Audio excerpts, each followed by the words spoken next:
Hey, family.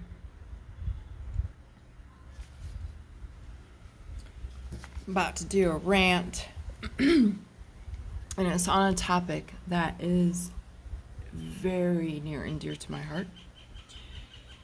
And I'm going to give you fair warning now, in case my dragon slips out, because I'm pretty passionate about this subject. Look, I'm going to just call it what it is. I'm not even going to be nice about it. I'm all diplomacy is off the table here, because I'm not playing with this, right? The kid gloves are off.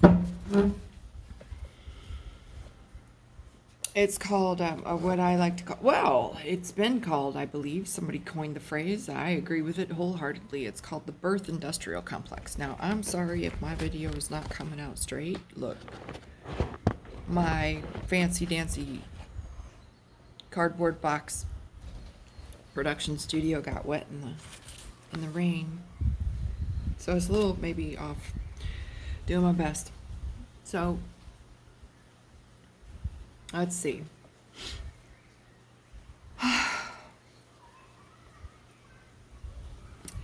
It's the birth industrial complex. So basically, why,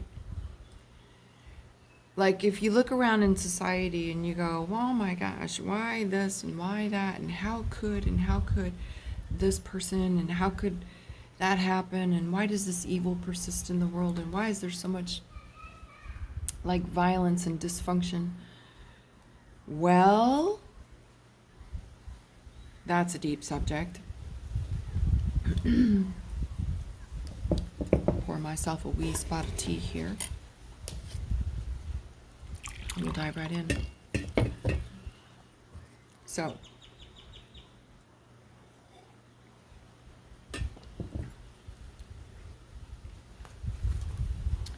I'm not even going to go into pre-birth. Well, maybe I will just a little bit. Yeah, we'll call this the birth industrial complex. Whew. I don't know. We did another video called Natural Law and the Hermetic Principles, I think. And, you know, a brief summary of natural law basically says, do as you will so long as you do not violate the free will choice of another, so long as you do not violate or initiate violence in any way toward another being. And so I'll just, you know, with that theme in mind, I'll just go down the list, shall we, of what is considered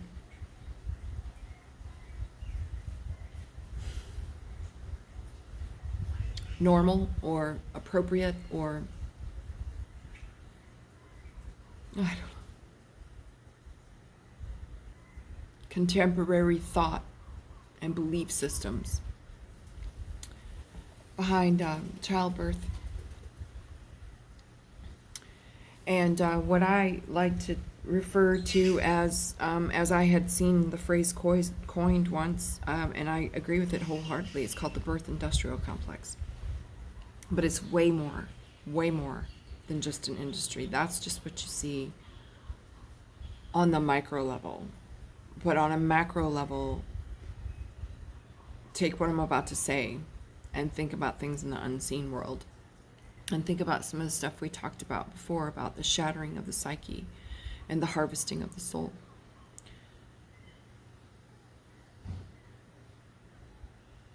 And apply that macro level too. So I'm just going to refer to the micro level stuff here, right? So what's the usual, right? Boy meets girl, girl finds out she's pregnant, goes where? To the doctor, of course, to the butcher in the white coat. The puppet of the petrochemical industry and the mind-controlled slave of the universities and the the unwitting evildoer of off-world entities which seek to harvest upon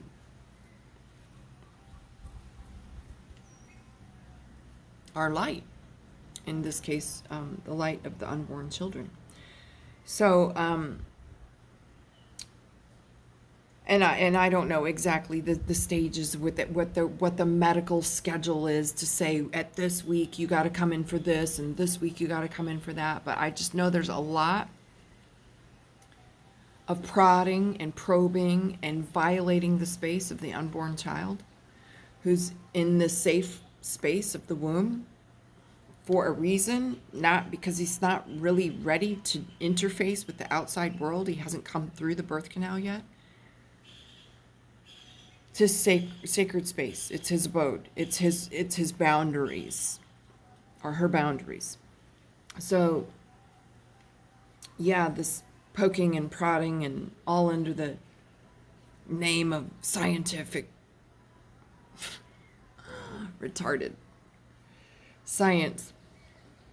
I'm not going to go into each and every thing because I understand that, these procedures can come in handy if used with discernment and used sparingly and only like for a certain purpose. But for just general poking and prodding and the ultrasound, that's a frequency that you're projecting into the womb. That's an unnatural frequency that's being projected into the womb where this unborn child is developing. But I want to know if it's a girl or a boy. I don't know.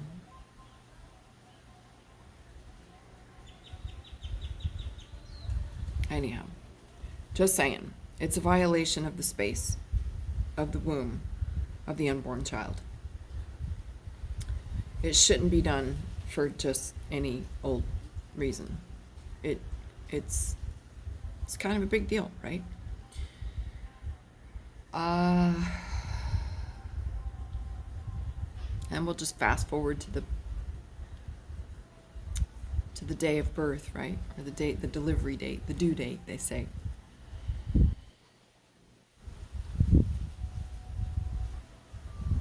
Well, having said this, there are some women who are just so busy with their careers that they can't let the child come in on the date and the time in the place that the child wants to come in the manner in which the child wants to arrive. No. They have to schedule it. It's these same kind of folks who will go on from there to schedule play dates for their children. Just no spontaneity, no let nature take care of it, no let nature decide how things should go and when and where and how. Just schedule it on my day planner. Let me write this in. 2 p.m., doctor's office, anesthesia. He's going to cut my belly open and take the baby out and then sew me back up, and then I'll be back to work within 3 days or however long, right? I've known women that go straight back to work. Straight back to work. So you see, when a child comes in under the let's just say the astrological birth chart, right? There's certain alignments of the stars and the planets and the comets and all the things in the universe that child wants to come in at that precise moment, at that precise geographic location, with that precise lining up of all these stars and planets and comets and other astrological phenomenon, for the purpose of executing the soul contract. And that child knows when that time is. Not the doctor, not the mother, not the boss at work whose schedule the mother is, who's dictating the schedule of the mother.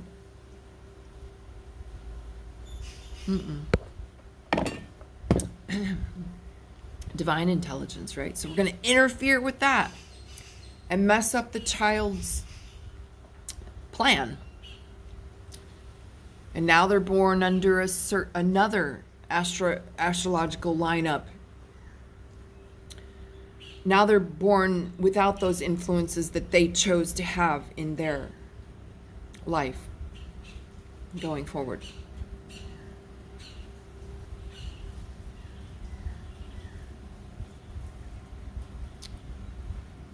That is beyond horrific. And I might also add that this unnatural taking of the child from the womb also disrupts the natural function within the woman's body and many times will result in the inability to lactate or the inability to provide breast milk, especially if the woman's psychology is so dorked up that she believes that she must schedule the pregnancy or schedule the delivery, have her stomach ripped open, have the baby taken out and stuck into an incubator while she gets sewn up, and then maybe she has a little bit of interaction with the baby before she goes back to work. So you've cut that process off now, and it's actually, everything is frequency and vibration. And that which is necessary arrives after the sacrifice, and in this case, the painful birth process or the intentional birth process has taken place. So literally, the neurons firing in the brain of the woman who just delivered the child, the whole chemical mix and matchup of what's going on in her physiology is not going to click into place when she goes through that normal natural birthing process, or rather when that process is interrupted. And it's just a string of events that then the baby pops out in theory and then begins crying, and that's what causes the mother to begin producing breast milk. So a lot of these cesarean types, a lot of these delusional women who feel like they can just use the cesarean, as the primary method of birthing children. Whew. Horrific. But look, we've got a solution for the problem that we've created we have baby formula. Too busy to breastfeed? Got to get back to work and don't have no time for that child? Looky here, petrochemical industry to the rescue with pure toxic garbage. Look at the ingredients on the label of the so-called baby formula and tell me how anyone in their right mind can justify giving that to an infant.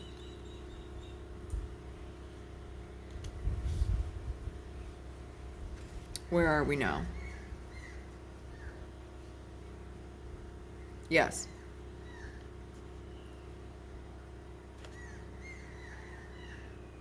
Oh, right. Now let's say she doesn't have the cesarean section, but she actually starts to go into labor. Well, what do we do then? Well, first of all, we panic, right?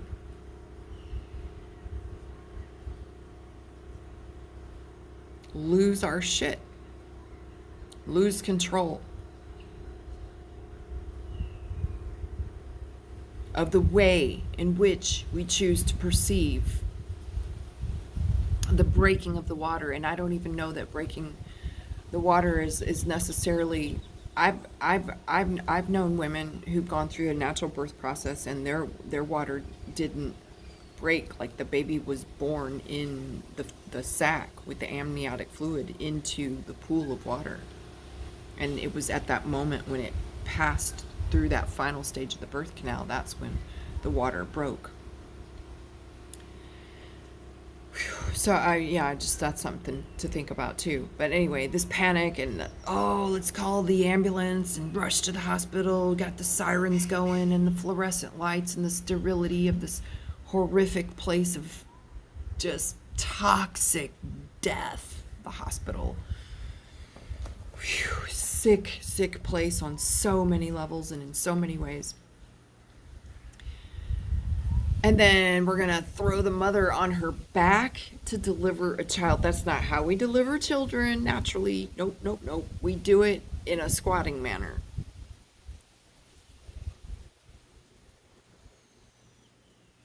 using the force of gravity to help the child. We don't lay down on our backs and and then force the baby to come out of the birth canal. No, we're more upright in a squatted kind of position. So we're using the force of gravity to gently push, or as gently as possible, to push the baby through the birth canal.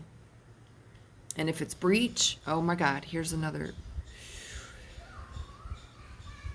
Oh, they say, I know so many people, and I'm like, you were born breech, weren't you? And they said, yes, I was born, but then they had to take the cesarean section because the umbilical cord was wrapped around my throat and I couldn't breathe. So it was an emergency C-section. That's bloody ridiculous. Absolutely ridiculous. When the baby is inside the mother, he's not breathing, or she's not breathing through her respiratory system. The throat has nothing to do with breathing at that point. Rather, it could be that the child is feeling the stress of the situation and decides to go ahead and wrap that umbilical cord around to say, no, I don't want to leave the womb. This is crazy. I don't want to go out into this world that's violating my space and got all these shitty toxic frequencies and lights and sirens and the panicking and the stress and the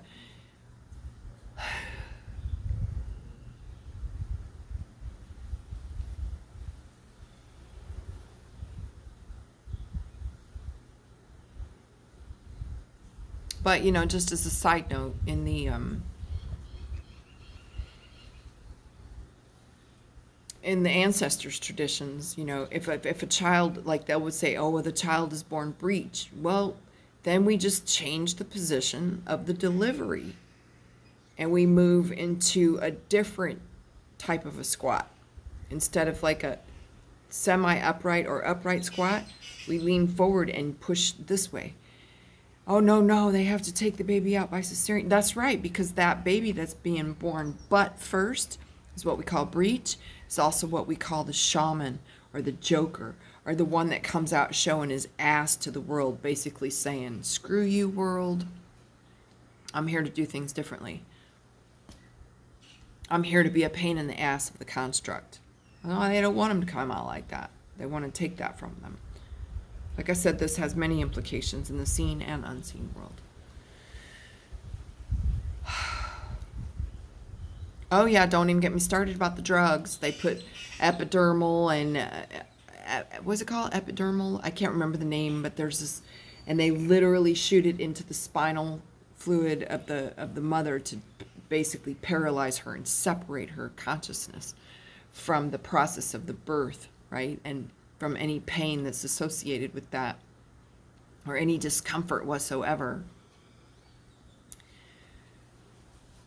But then those drugs go directly into the unborn fetus, don't they? By way of the bloodstream of the mother. No, don't worry about that. We just want to make sure the mother has a completely pain-free birthing process. Really?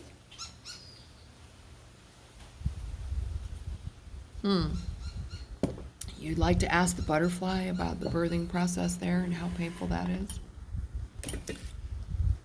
That's just one example in nature. Would you like to ask the butterfly what it feels like to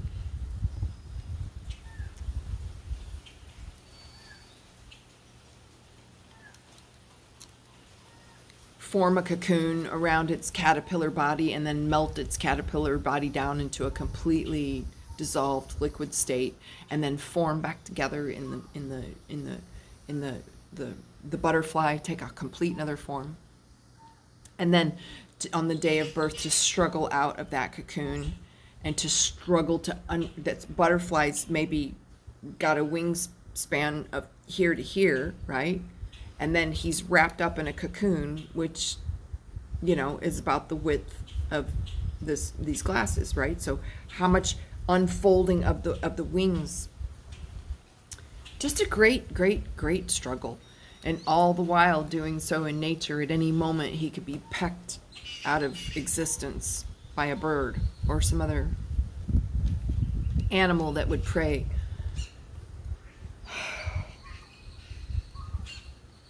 Anyway. Yeah, everything needs to be easy and convenient and timely and without any sacrifice, without any pain, without any struggle, right? Is that the way of nature? Is that in accordance with natural law?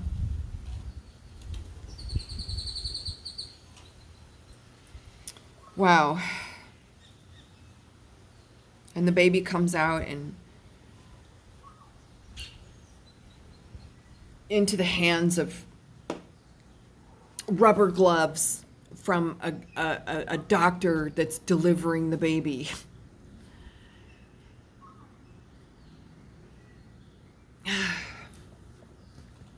It's just horrific.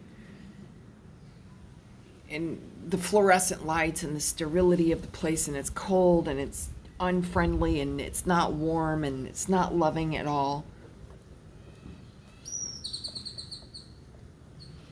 And then they pick them upside down by their feet and slap them on their ass or slap them on their back to get them to start breathing. Imagine, put yourself in the shoes. Not that he's wearing shoes because he's born in his birthday suit, but put yourself in the place of the unborn child going through all this.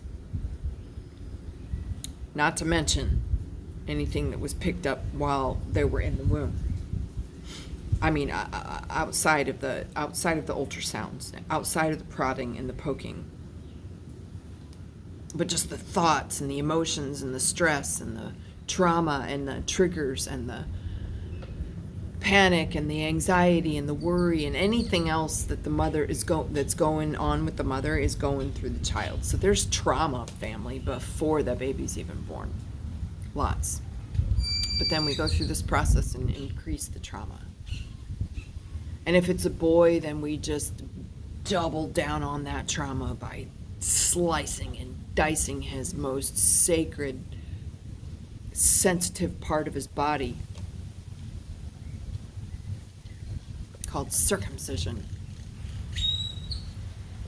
They put him in these, I don't know what you call them, incubators? I don't know what they call it, in the hospitals, and they're all lined up in rows, and they're all under these fluorescent lights, and they're in these little baby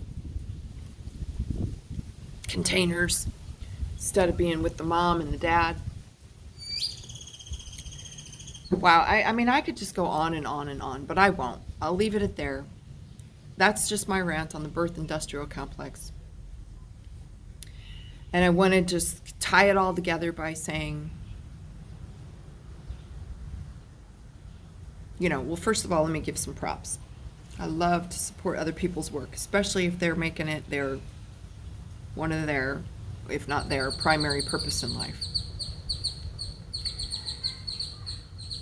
Because they're going to know way much more than me. And I encourage you to seek out the experts. I'm just dropping the seed about the birth industrial complex.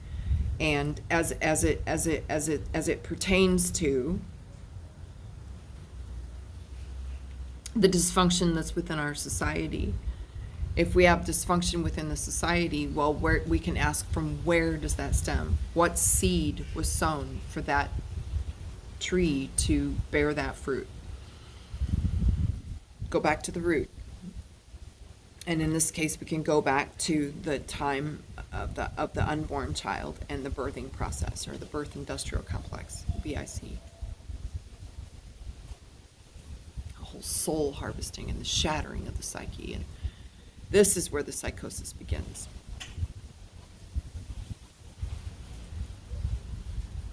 Because look, it's massive trauma, and you're an infant, you're an unborn child, or you're just popped out of the womb. You have no context to put this into.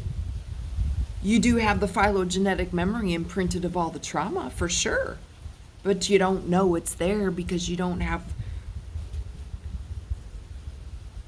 the context. And because no one's going to come along, unless it's a forum like this, it's not usual that it's going to come along in society. It's not going to be taught to you in school, the birth industrial complex and the traumas that were imprinted upon you before you were even born. the soul and the psyche shattering that took place before you even left the womb. Not to mention what takes place afterwards. So, if we want to address the psychosis of society, these are the kinds of things we need to look at. Where does it begin? Conception, neonatal, and natal. In what manner are we bringing the children into this world?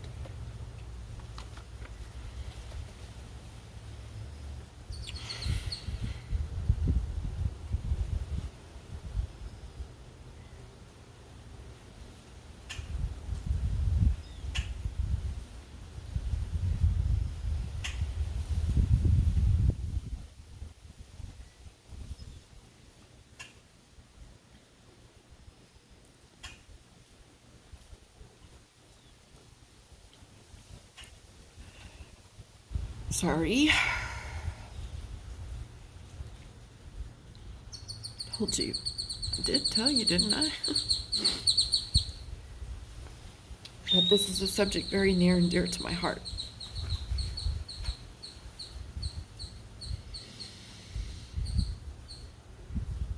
You know, I can sit here and talk about anybody and anything, but here we're talking about these children, and you know, look, family, it's our responsibility as the big people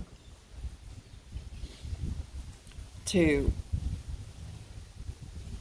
be conscientious and use discernment about the environment in which we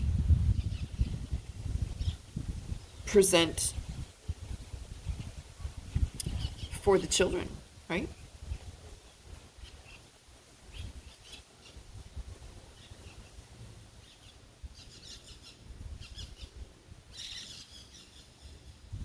It's important.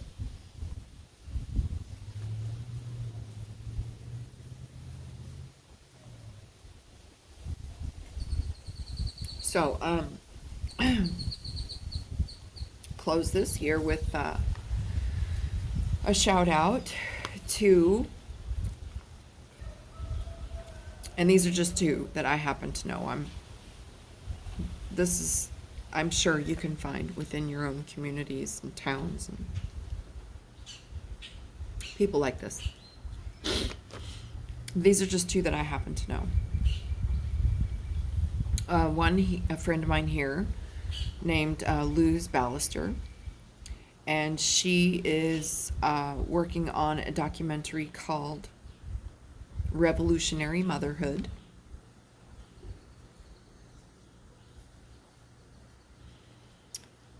And she has a GoFundMe page, and she's a mother. She has 2 girls, and she works. And on the side, she does this documentary. So it's a lot that she's juggling, but this is an endeavor of the heart. This is something that Luz is very passionate about. Very passionate about. And so am I. So it's my honor to recommend her work to you. The documentary is in Spanish, I believe. I don't know if she plans on doing it in English, but perhaps they'll just be English subtitles. So, look, if you're in the production business, the editing business, the subtitle business, the whatever business related to a documentary,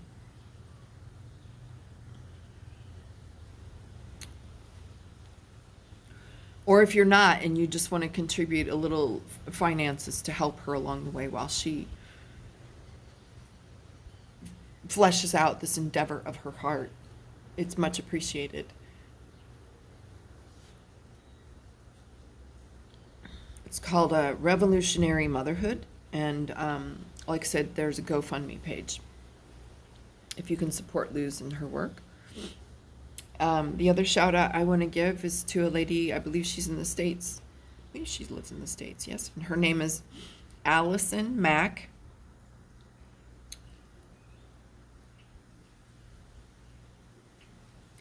I believe she spells it Alison, and her last name is M, like in Mike. M-A-K, Mac.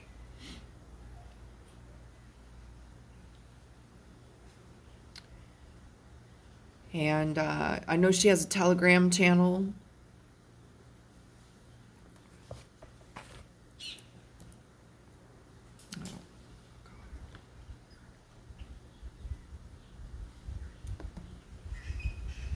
Let me see if I can find, maybe I might have something. No, I don't. It's on my phone. It's in my contacts. See if I can find something online. Because I don't want to just like give you a name. I want. And looky, Allison.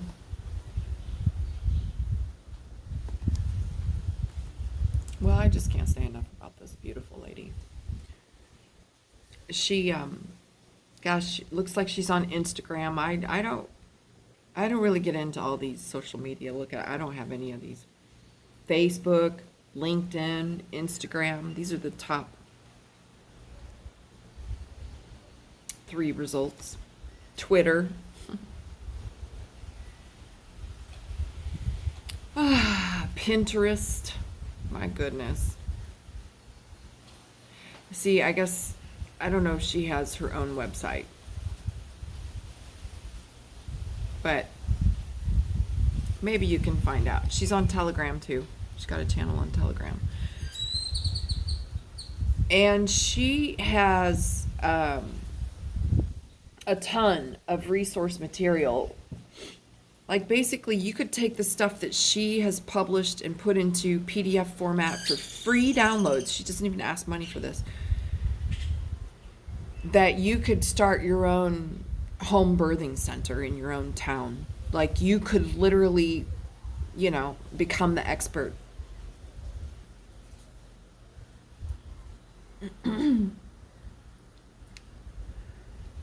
The doula, as we call them here in Mesoamerica, the midwife, the one who assists and attends the birth, so that we stop feeding our unborn children through the meat grinder of the birth industrial complex, so that we can bring children into the world in a peaceful and beautiful way.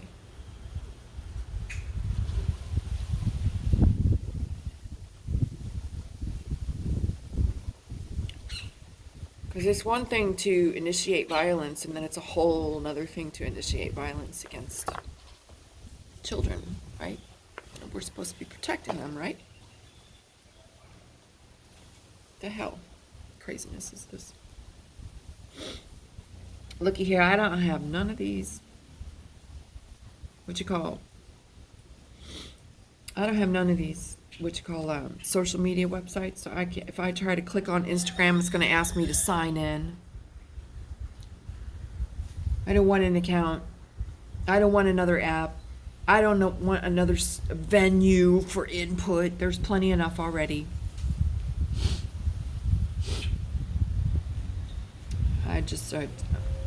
Anyway, maybe you guys are into these social media websites. Instagram, LinkedIn, Facebook, what's the other one? Twitter. And you can find her there. Find her and some of her resources there, I would say, also. Allison also makes herself available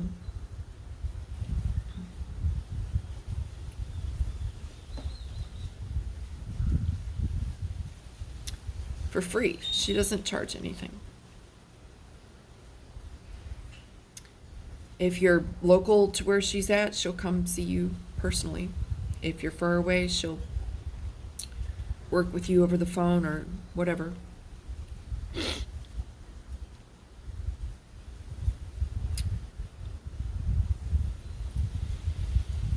Really, just I struggle to find the words to express the love and the honor and the appreciation I feel for these women. Not just my friends Luz and Allison, but everywhere. So, if you or someone you know is pregnant or is planning to get pregnant, or just wants to learn more, so that they can inform themselves and, be a light, be a pillar in the community to establish and to move forward so that we can bring children into the world without violence. Imagine how different the world would be. I think this is a good starting point. What do you think, family?